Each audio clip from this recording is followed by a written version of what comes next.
Bom dia para quem é de bom dia e boa tarde para quem é de boa tarde. Hoje, gente, é 12 de junho de 2025, Dia dos Namorados. Olha que coisa mais linda.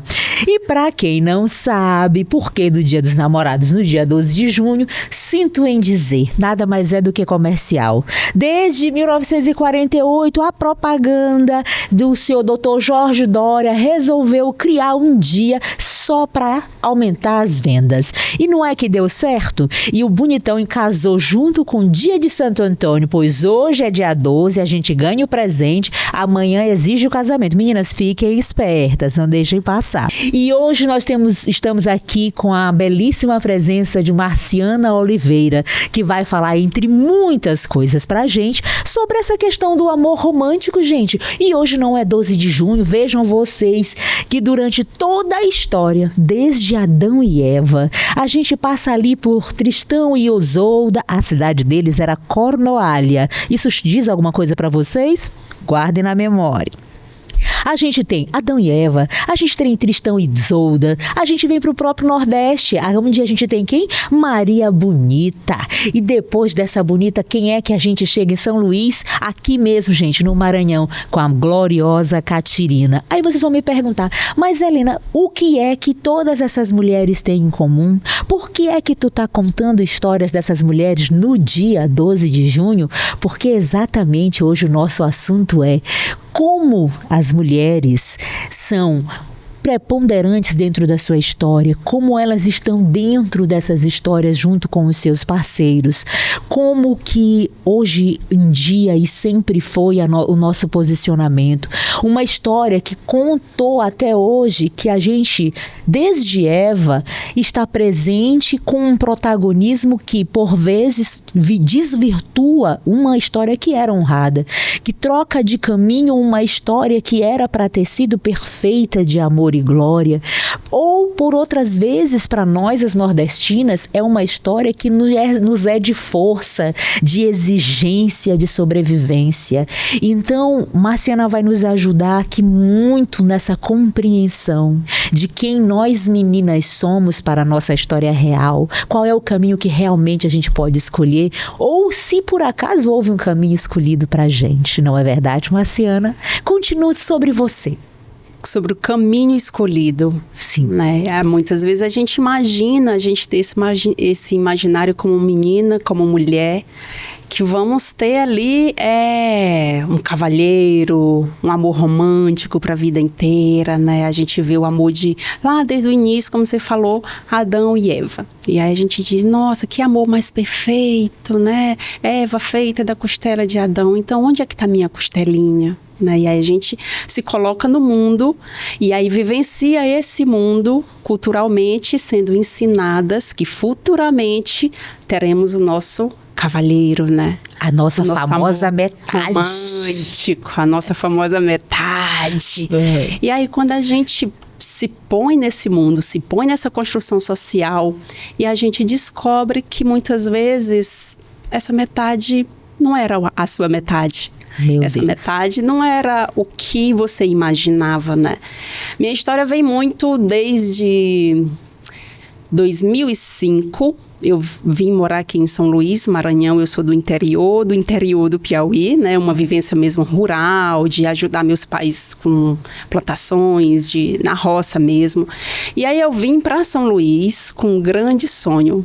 De meninas, meu sonho não era casar, não era encontrar um amor romântico, meu sonho era estudar. Ah, mas eu queria casar a vida toda, eu quis casar.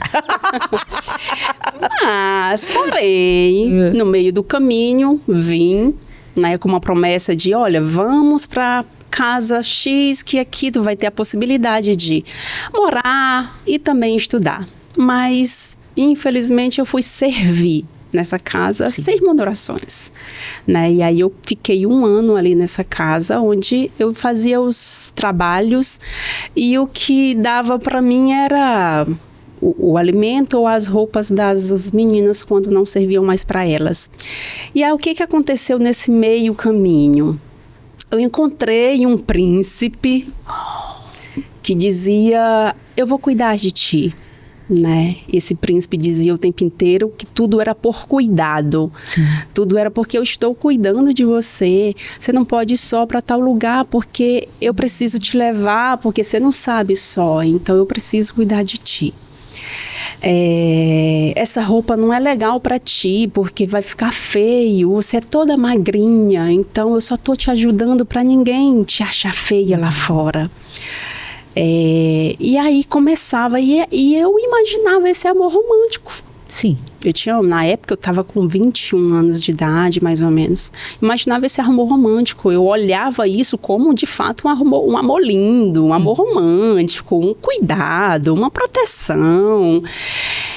Foram se passando os anos, né? E eu fui vivenciando esse cuidado e me deixando dentro de um ciclo, me deixando dentro de uma bolha e deixando de viver o meu eu mesmo, como mulher, como feminina, né? Muitas vezes, eu lembro muito de que às vezes, se eu tinha alguma amiga que dava muitas risadas, gargalhadas, que se vestia de um jeito que era mais cheia de luz, e ele falava, essa pessoa não é uma pessoa legal para ser tua amiga, né? E eu começava a me afastar. Então eu vivia dentro do mundo dele, não do meu mundo, né? E Marciana, eu queria chamar a atenção para as nossas ouvintes que quanto isso é normal para nós, para a gente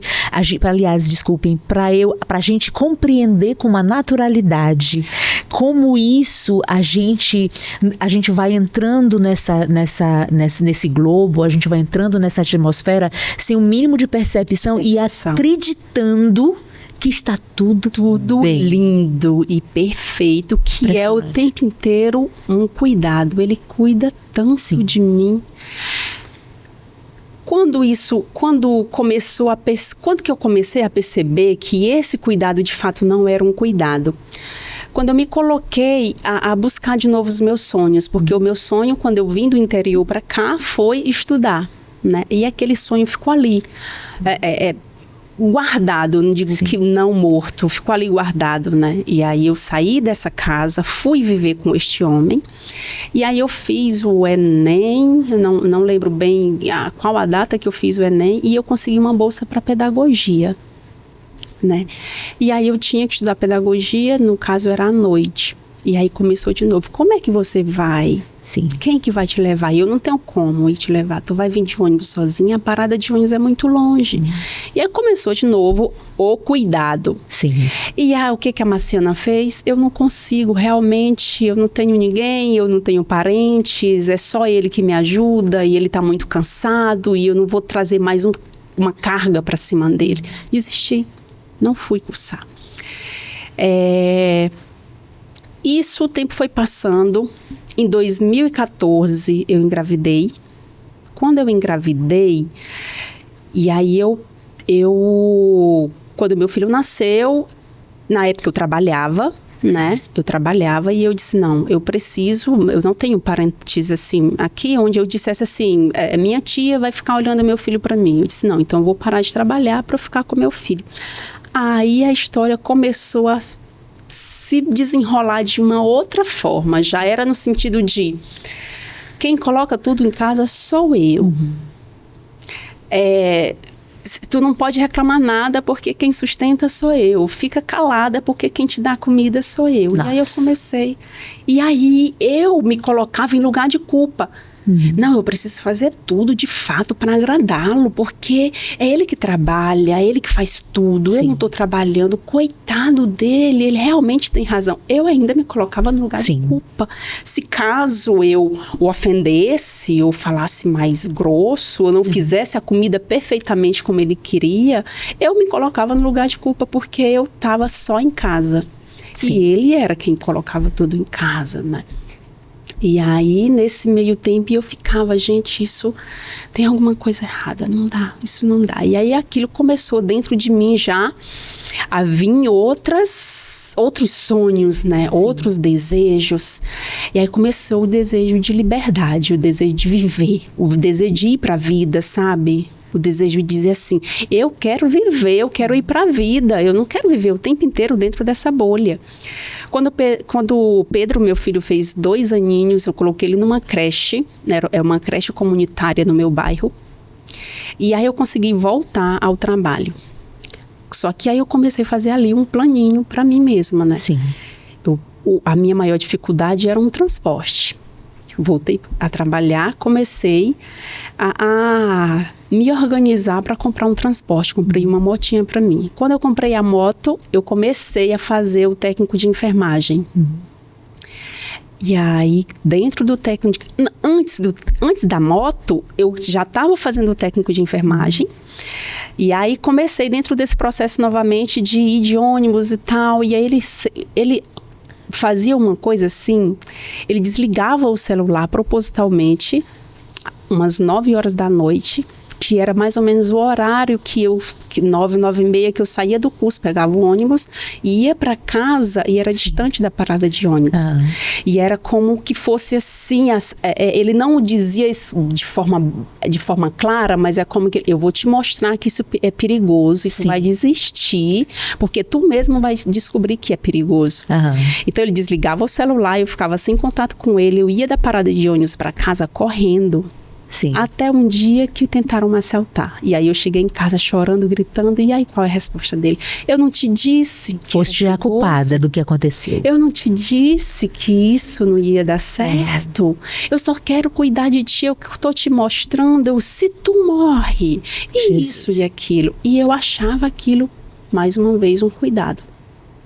E fui desenrolando. Comecei, depois consegui a motinha.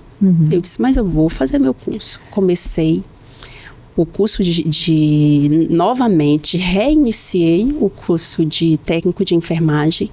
Na metade do curso eu fiz Enem novamente, passei para psicologia, comecei a cursar psicologia lá na faculdade UNDB. Na época consegui meia bolsa na faculdade UNDB, comecei a cursar psicologia. Quando eu estou cursando psicologia, o que é que eu descubro? Olha, existe vários tipos de agressão, violências. Violência doméstica, violência psicológica, violência verbal, violência moral, violência do direito da mulher. Comecei a descobrir mais sobre a Lei Maria da Penha, e aí eu comecei a me descobrir. Que eu gostaria de aproveitar aqui o teu gancho para dizer para as nossas companheiras que no Brasil, em 2025, nós fomos aproximadamente 27 milhões de mulheres que foram pesquisadas e que já sofreram algum tipo de agressão, né? Que já sofreram algum tipo de violência. E é difícil para a gente compreender porque a gente tem hoje em dia várias falas em defesa do agressor, né? E uma das que mais me tocam nesse momento é que hoje em dia não se pode fazer nada e a gente não compreende de fato o que é o assédio. Então, o que é o assédio? A gente, como tu acaba de colocar, a gente está suscetível a uma violência que pode ser psicológica, porque a gente acredita que violência só existe a física, né? Que é aquela onde você de fato apanha, de você de fato chega a violar seu próprio organismo, seu próprio corpo, mas a gente tem a violência física, psicológica, patrimonial, a moral, não é? E tudo isso parte desde este assédio, desde o par não compreender o nosso espaço, não nos permitir e não compreender que a partir do momento que tu fazes algo que para mim, que em mim não chega de maneira agradável, que não é doce para mim, já passa a ser assédio. Então, Helena, não posso mais nem dizer para ti que tu tem o olho verde, que tu já tá te zangando. Mas eu sou portadora de baixa visão. E como portadora de baixa visão, extremamente dependente do óculos, né? E tudo que eu faço sem ele é tateando. Né? E aconteceu comigo uma vez, eu estava andando pela rua e a pessoa, eu só sei que era um homem, porque ele vem com as mãos nos meus óculos, ele puxa os óculos e joga meu óculos no chão. Ali era uma brincadeira que ele estava fazendo? Era algo que não me agrediu, não me machucou, mas imagina a dor que eu senti quando me tiraram a pequena possibilidade de enxergar. Né? Então, eu quero trazer, e quero trazer também a extrair da tua experiência, que é muito importante falar durante todo esse podcast. A vítima, ela é vítima. Nós não somos as culpadas, a vítima é a vítima. E o lugar da vítima é porque foi ela que foi agredida. Então, nenhuma de nós tem culpa de passar por uma coisa dessas. A gente passa, não porque quer, mas nós não somos culpadas e isso é o mais importante. E aí eu queria tu, como psicóloga, que esclarecesse pra gente essa diferença dessas violências, pra gente ficar atenta. Essas violências, na verdade, elas se mostram, elas nunca, dificilmente você vê uma violência se mostrando logo como uma violência, né? Então, os comportamentos, eles não se mostram logo de uma vez, né? Assim, eu vou chegar pra ti, igual o moço fez com você, sim, retirou seu óculos. Quando a gente fala do contexto relacionamento, né? Isso vai se construindo. Né? Sim. Aos poucos, né? E assim como foi comigo, né? No início eu não via isso como violência, né? E no início eu só percebia isso como um cuidado, que realmente eu precisava de cuidados, né? E aí eu via isso como um cuidado. Desde quando eu comecei a perceber que este cuidado, na verdade, estava retirando de mim o meu direito de viver, foi onde eu comecei a descobrir que ali tinha algo diferente. Então, a gente precisa ter muita atenção do que a gente está recebendo e se isso de verdade é cuidado, se isso de verdade é proteção ou se ali está se mostrando o poder. O poder sobre você, o controle sobre você, né? Sim. E aí, dentro disso, quando a gente começa a perceber, começa a se conhecer, começa a saber, a buscar conhecimento, né? Então, eu sei o que é uma violência, eu sei o que é um controle, eu sei o que é uma liberdade, eu sei quem eu sou e o que eu gosto. A partir do momento que você deixa de fazer o que você quer fazer porque o outro quer te colocar dentro de um controle, já é uma violência contra o seu direito de viver, contra o seu direito de escolher, contra o seu direito de fazer o que você tem liberdade para fazer. No meu caso, foi tirado de mim o direito de estudar, né? No sentido de ser... Eu era ali poldada, eu não sei nem que palavra usar, porque era um cuidado que tirava de mim a coragem para ir. Tu não acredita que quando essa atitude poderia advir de uma própria vulnerabilidade? Vulnerabilidade, com certeza. Tanto nossa, né? Porque me coloco no teu lugar, tanto nossa de mulher que a gente acreditou que estava sendo ali acolhida, né? Que o melhor estava sendo feito para nós, como inclusive do agressor, uma vulnerabilidade dele de não poder querer te ver crescer, de não compreender o espaço dele do teu lado com essa emancipação, não é? Com essa liberdade. Exato. Né? E aí quando a gente começa a falar nisso, a gente vai dentro de uma construção social, né? Se a gente observar as construções históricas, socialmente foram construídas dentro dessa relação de poder. Né? Historicamente, o homem sempre demonstrou poder sobre a mulher. Sim. Né? E aí, muitas vezes também, a nossa compreensão foi muito repassada culturalmente, né? Então, pouquíssimos anos atrás foi que as mulheres, de fato, começaram a buscar mesmo, a estudar, a correr atrás. Você vê agora mulheres em todos os espaços, não porque os outros estão dando direito, mas porque elas estão se dando o direito de dizer, eu posso. Exatamente. Eu consigo, eu vou. Isso foi o que eu fiz. Dentro dessa relação, um dia eu disse, eu posso, eu consigo, eu vou, me organizei. 2019, me separei. Foi no ano de 2019. Foi fácil? Não foi, porque eu já tinha um filho. Eu não tinha família aqui. E aí eu disse, não, eu preciso de um plano. E aí eu consegui Quando eu comecei a fazer a faculdade de psicologia, que eu comecei a perceber as pequenas ensaios ali de violência, e eu falei, gente, eu tô vivendo dentro disso e eu não sabia, tô vivendo dentro de uma bolha. Mas o que aconteceu comigo? Eu comecei a ter autonomia sobre mim mesma, comecei a ter esse empoderamento, né? Exato. De começar a ter uma reação sobre aquela relação de poder. Eu não aceitava mais aquela relação de poder. E aí a relação de poder que antes era invisível, né, uma violência mais invisível, se tornou mais visível porque ela passou já para outra fase, que já se tornou a física. Entendo. E aí dentro da física, e aí foi onde de fato eu disse, não, agora basta. E aí falar abertamente, eu passei pela Lei Maria da Penha, fui uma das pessoas que foi acolhida na Lei Maria da Penha, né, hoje eu digo, eu consegui a minha liberdade, né? E o eixo da psicologia, o que o eixo da psicologia nos traz? Esse conhecimento, né? Trouxe para mim esse conhecimento, né? E esse prazer de falar para outras mulheres que sim, que a violência existe, que nem tudo sempre é cuidado e proteção. E aí dentro do eixo da psicologia a gente começou a trabalhar no projeto Elas, o projeto Elas é um projeto aqui da Estácio que atende mulheres, que leva o empreendedorismo, que leva conhecimento, que leva palestras. A gente faz aqui na quadra da própria Estácio exposições de trabalhos feitos pelas mãos femininas, artesanatos, e é uma coisa linda. As mulheres fazem a festa, cada detalhe, cada coisa perfeita, né? E tem também assistência, né, no sentido de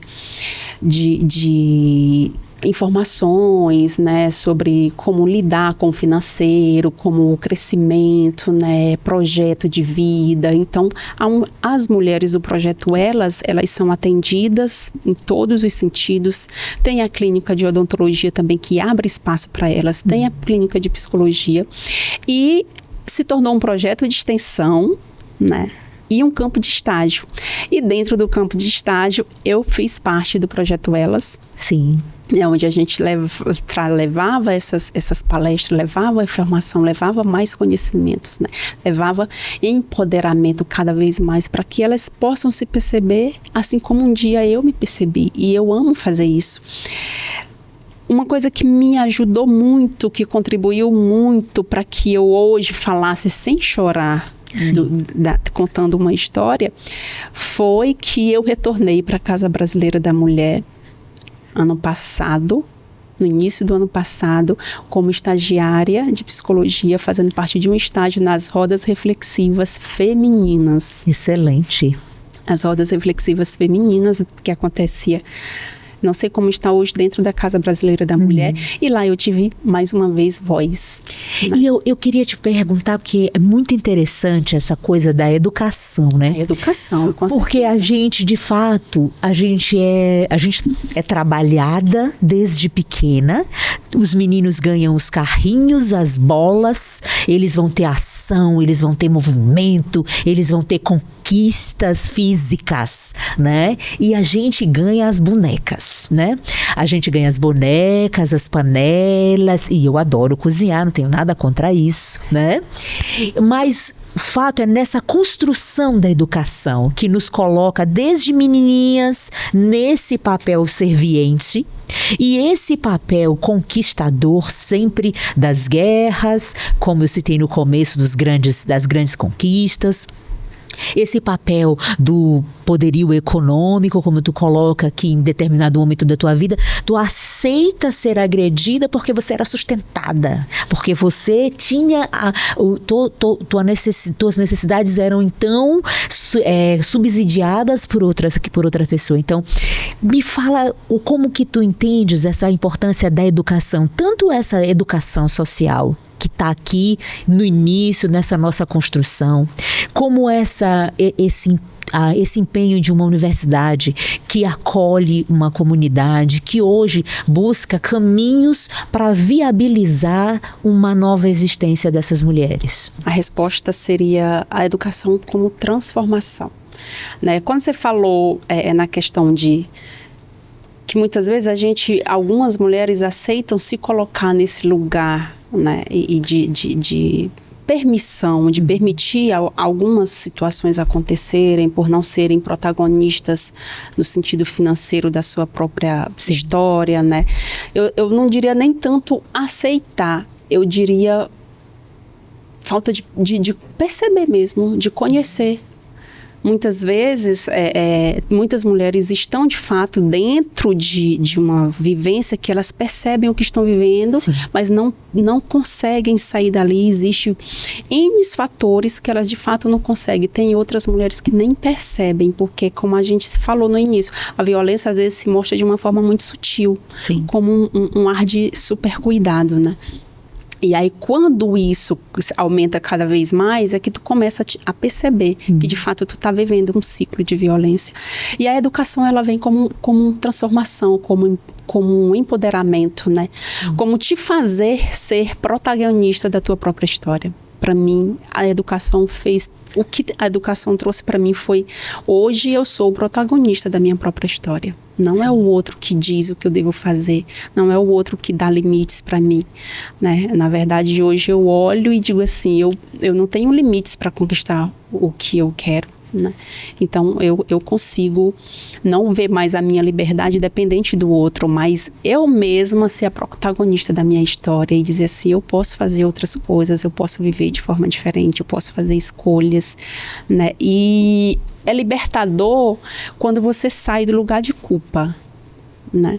Quando você começa a viver percebendo que a culpa não é sua. Gente, meninas, mulheres, a culpa não é de vocês, a culpa não é nossa, né? E nós temos sim possibilidades de viver, de reviver, de recomeçar, de construir novas histórias, né?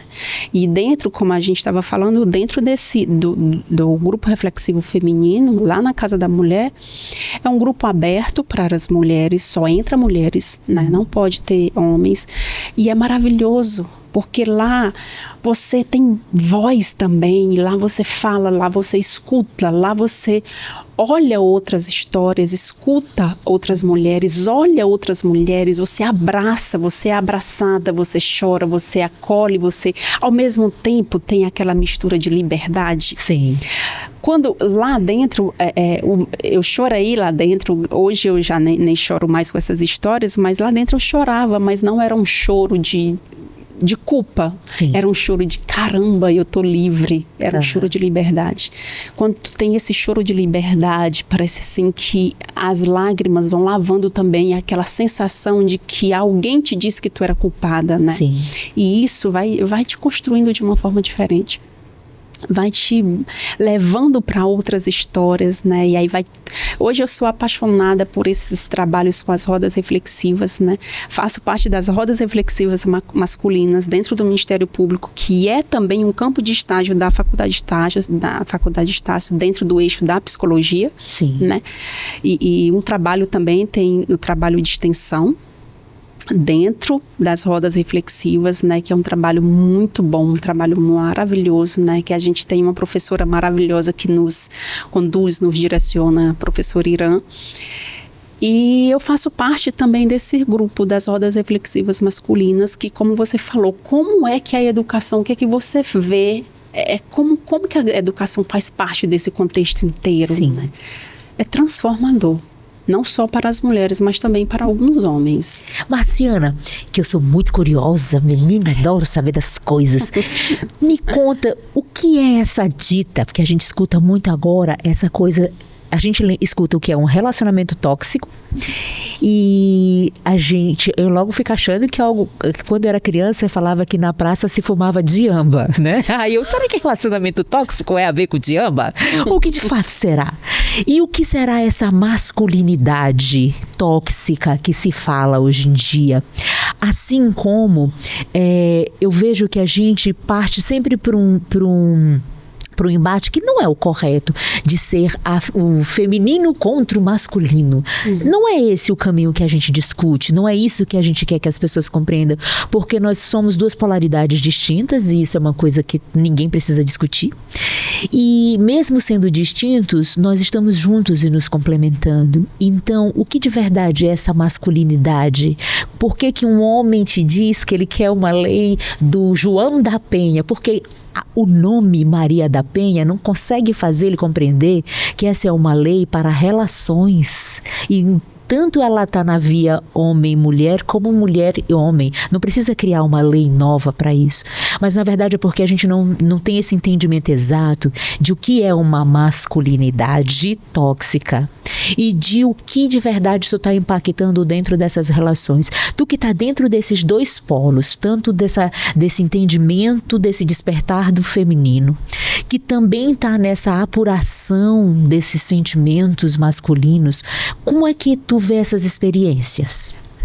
É impressionante quando a gente está dentro das rodas reflexivas masculinas, né? Da gente ouvir falas bem mais duras, né? Mas eu sou homem não chora, homem não demonstra emoção, o homem tem que mostrar que ele é o cabeça, o homem tem que mostrar que ele é quem é o líder, o homem tem que mostrar... É como se fosse ali o tempo inteiro uma relação de poder, né? Quando a gente traz a masculinidade tóxica, dentro desse contexto de relação de poder, né? Dentro desse contexto de papéis de gênero, né? Da não compreensão do que é papéis de gênero, né? De compreender que mulher, ela tem diversas funções, e não só a função de ser mãe. Sim. Mãe é uma função da mulher, mas não é o que caracteriza a mulher em si, né? E aí a gente vê muito, porque fulana é mãe, mas além de mãe, ela também é mulher. Exato. Né? Mas e como mulher, o que ela gosta? Né? Como mulher, quem ela é como mulher? Como ela gosta de se vestir? Como ela gosta de usar o cabelo? Como ela gosta de usar suas roupas? Né? Então, essa falta de compreensão de gênero em si, né, leva à desconstrução mesmo de um relacionamento, da compreensão do relacionamento. E aí dentro desse relacionamento acontece todas essas questões, né, do homem se mostrar como o comandante da família e a mulher ainda ter que viver ali sob uma proteção, sobre uma submissão mesmo que invisível, né?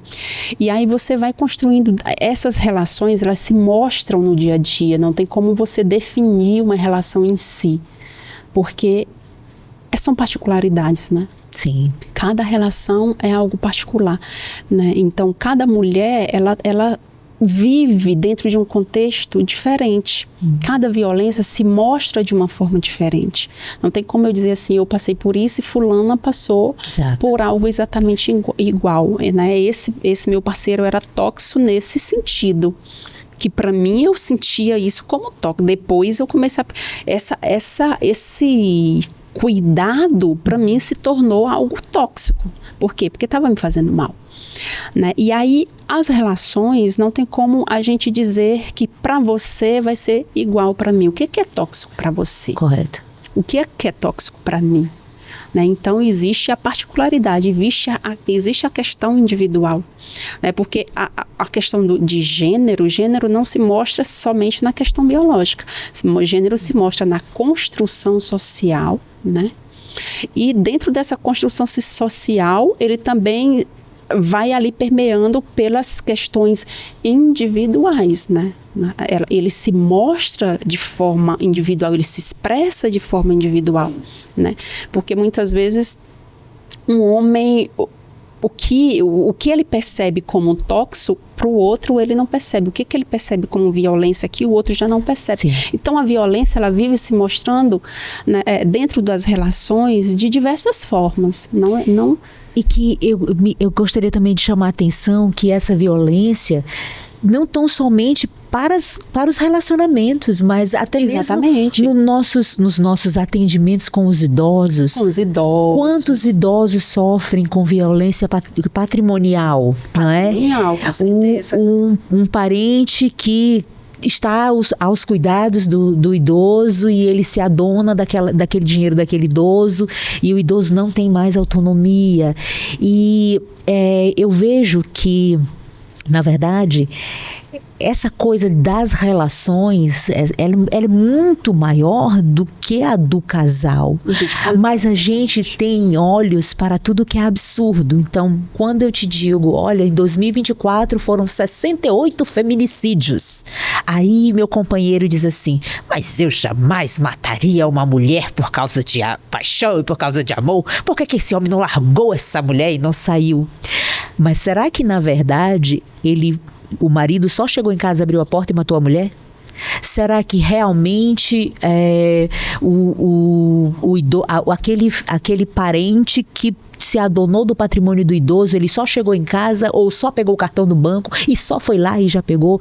Ou a gente tem que compreender que existe toda uma crescente, que existe todo um cotidiano que tem que ser refletido. A gente volta lá pro início, onde a gente falou que a violência, ela se mostra muitas vezes de forma invisível. Às vezes, você que está fora daquele contexto, daquela vivência, você tem uma percepção. Olha, eu percebo que ali dentro tem alguma coisa diferente. Mas se você for perguntar para as pessoas que fazem parte daquele convívio, elas não percebem. Sim. E aí, como você disse, quando já chega a algo bem maior, é que a pessoa diz, realmente aqui tinha algo, como é que chegou até aqui? Mas se você for fazer uma análise daquele contexto, você percebe que a violência já vinha se mostrando, né? A questão de gênero já vinha se mostrando, do poder já vinha se mostrando, né? Da diferença de papéis de gênero já vinha se mostrando Sim. ali, desde a construção familiar, né? Desde o início daquela construção familiar. Né? E aí a gente precisa ter muito cuidado com isso quando a gente, voltando novamente porque a gente estava falando, para essas relações, será se isso é cuidado? Será se isso, o cuidado excessivo, será se está sendo tóxico para mim? O que está retirando de mim isso? Exato. Né? E aí, quando você fala assim, muitas vezes você vê, de fato, esses abusos com idosos, né? Mas e aí que acontece dentro do seio familiar. Mas dentro daquele seio familiar, como era essa relação anterior? Exato. Como foi construída essa relação? Porque as relações, elas vão se construindo, elas não acontecem no aqui e agora. Começamos uma relação e ali, pronto. Ela se constrói. As relações, elas são laços que se constroem. E aí, como é que a gente está construindo esses laços, né? Desde o início. Então, abrir os olhos, perceber, se conhecer. Uma das coisas muito importantes é quando você tem o autoconhecimento de si mesmo, se conhecer, se perceber o que eu gosto, o que eu quero, o que está me fazendo bem, isso aqui me faz bem, isso não me faz, o que eu estou deixando de fazer, porque para agradar alguém, esse agradar alguém, o que está fazendo para mim? Então, a gente precisa também viver olhando para si o tempo inteiro, porque às vezes a gente nós como mulheres, herdamos esse papel aí de cuidar, né? Sim. Herdamos aí culturalmente um papel de cuidar. E a gente muitas vezes faz esse papel de cuidar e bem. E às vezes não é da gente mesma, de nós mesmos, é do outro. Exatamente. Né? E aí a gente precisa trazer esse cuidado especial para nós mesmas, para se perceber, se conhecer. Porque aí você vai dizer, o que eu quero dessa relação é isso, o que eu quero desse contexto familiar é isso. E essas relações, elas permeiam não só dentro do laço familiar, né? Mas nas relações dentro das empresas também. As relações até nas próprias, no contexto igreja, no contexto empresa, trabalho, familiar. Então, as relações, elas se mostram o tempo inteiro, todos os lugares que você está, né? E aí a gente precisa estar buscando o conhecimento de si próprio, se conhecer, se perceber, para que a gente consiga ver essa invisibilidade, sabe? Essa invisibilidade feminina, porque quando a gente às vezes está em um espaço, aquilo está se mostrando e nem a gente percebe. Quando a gente tem um olhar mais analítico para as coisas, a gente olha assim, esse atendimento nesse local tem algo diferente, né? essa pessoa que está atendeu esse idoso dessa forma. Mas por que atendeu o idoso dessa forma? Será assim em casa ele atende os idosos, os avós ou os pais desse jeito? Sim. Então, muitas vezes, essas relações construídas, essa relação social construída, ela se mostra. O indivíduo, ele não tem como viver um papel em casa, um papel na empresa, um papel na igreja, um papel no contexto social.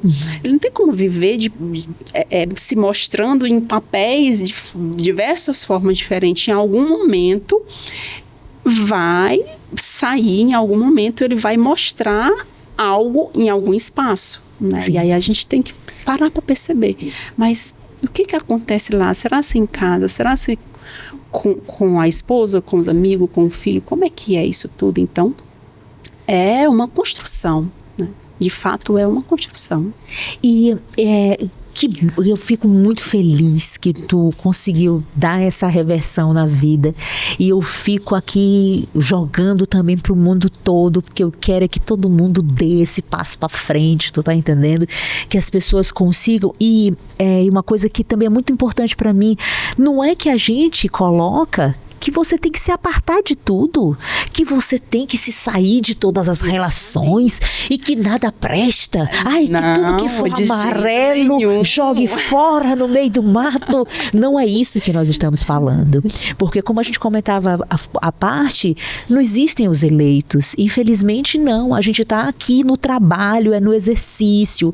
E quando tu colocas que é muito importante o autoconhecimento, é de fato, e também esse autocuidado e para muito além do que é dito só daqui para cima, de que tu tem que gostar de ti, é fazer por onde, é de verdade encontrar saídas, é de verdade se estabelecer nesse lugar de protagonismo que tu colocas muito, muito, muito bem. E nessa circunstância, como psicóloga, eu te pergunto, para muito distante de todas as pesquisas destruidoras, o que este mundo moderno já nos oferece para um caminho de melhoras? Eu digo novamente, conhecimento. Esse mundo moderno traz pra gente uma coisa maravilhosa, né? Que é esse poder que você tem de ter acesso ao conhecimento. Sim. Né? Então, a gente tem como buscar, a gente tem como pesquisar, a gente tem como estudar, a gente tem como ler um livro, né? Então, a educação, o conhecimento, para mim, uma das coisas mais maravilhosas do mundo moderno hoje é essa possibilidade de você, como mulher, se redescobrir, se reencontrar, empoderar, né? Ser protagonista de si mesmo através do conhecimento, através dessa transformação, hoje a gente pode fazer o curso, a gente pode estudar. Antes a gente só tinha que ficar em casa, porque não tinha essas possibilidades. Verdade. Então a modernidade, para mim, o que trouxe para mim é o conhecimento. É uma coisa assim, essa abertura para você hoje conhecer. Você percebe que hoje pouquíssimas mulheres, você vai falar sobre violência, são poucas que dizem eu não conheço isso, porque algumas sempre vai dizer, eu já li sobre isso em algum lugar. Até os jovens, o meu próprio filho que tem 11 anos, ele já traz fala sobre mim. Mãe, não sei o que, violência doméstica, tal, mãe, isso é violência doméstica. Ele já fala sobre isso, né? Sim. A gente conversa sobre isso. Por quê? Porque hoje existe o acesso ao conhecimento, né? E aí a forma que a gente usa esse conhecimento, né, ao nosso favor, é que nos empodera, que nos constrói, que nos faz assim a voar, a ter essa liberdade, né? Essa liberdade de viver, de conhecer, de buscar, né? E é maravilhoso, né? E aí hoje, como hoje é dia dos namorados, né? Meninas, não fiquem com, meu Deus, a Marciana, ela passou por isso tudo e nunca mais ela quis ninguém. Sim. Gente, por incrível que pareça, sou casada, amo meu esposo, recebi uma surpresa linda, maravilhosa. Agora, do nada, ele chega aqui no serviço com flor pra mim, com um presente, e eu fiquei assim, meu Deus, amor, como assim? Ele tá aqui embaixo me esperando. E é Então, isso mesmo, porque tu sabes que eu acredito muito nessa coisa de que a gente se entrega para o melhor. E o melhor sempre vai vir. Sempre vai vir. Porque, minha irmã, uma coisa que é certa é que se tá ruim, pior pode ficar.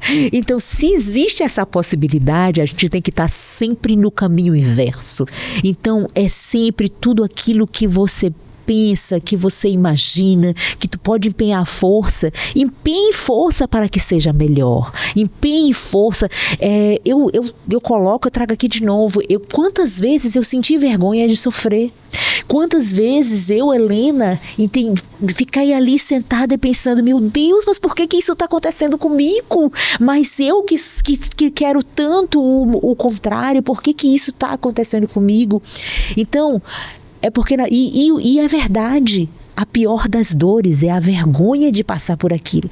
Porque eu, desde criança, era assim, né? Eu sempre fui a ilesa. Eu nunca fui culpada de nada nessa vida. Os outros que eram, eu não. E aí... Quando criança, eu não admitia que batessem, que tudo, enfim, e que agredissem, eu não admitia. E quando adulta, eu passei por situações que eu diria, gente, mas não posso. Como eu passei por isso? Então, que saibam todos que a gente não tem que sentir vergonha, a gente tem que estar procurar o melhor sempre, que o melhor sempre vai vir, colega. Então...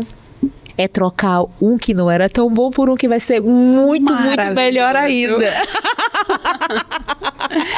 E para mim a principal lição de vida, né, que eu tiro disso uma delas, não se sinta culpada quando a culpa de fato não é sua. Não traga a culpa para você de algo que você não fez. Né? Liberte-se.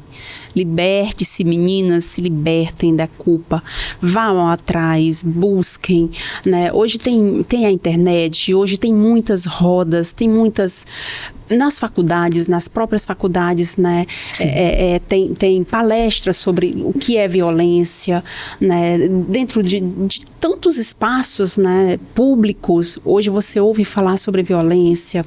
Então, que a gente busque espaços que tragam pra gente, que contribuam pra gente sobre crescimento mesmo, né, sobre crescimento, aprendizagem, e que a gente não se feche naquela caixinha, não se feche naquele mundo, mas que a gente saia para fora, que vá viver o mundo, vá perceber como lá fora as árvores são tão lindas, lá fora os pássaros cantam, lá fora o vento bate nas árvores e faz um barulho maravilhoso, lá fora tem vida, lá fora tem liberdade, e lá fora é outro mundo. Então viva, busque e vá, não fique parada, se movimente.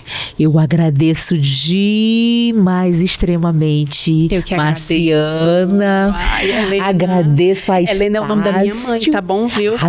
Como eu falava há pouco, nós que somos Helenas, a gente vem pronta. Minha mãe é uma figura, assim, algo que vai ficar pra história também. Minha mãe é maravilhosa. Que coisa maravilhosa. Então, te agradeço muito. E é isso, meninas, nós estamos assim, ó, juntas.